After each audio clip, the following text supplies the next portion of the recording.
Hello everyone, this is Ashish Rawat from InfoSec Train, and today we'll be discussing about secure coding. So secure coding is a practice of developing softwares which is resistant to security vulnerabilities by following the best security practices, tools and techniques in the early development stage.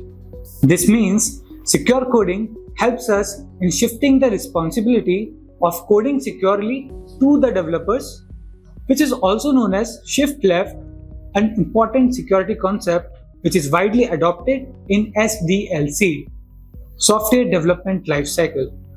So we will be discussing two very basic secure coding practices.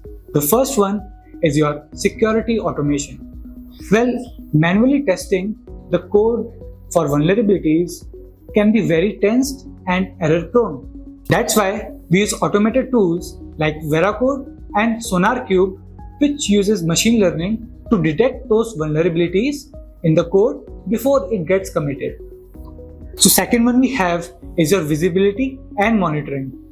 Secure coding helps us in mapping and monitoring the unidentified assets, hidden assets, code bases and logs in our exposed public-facing repositories.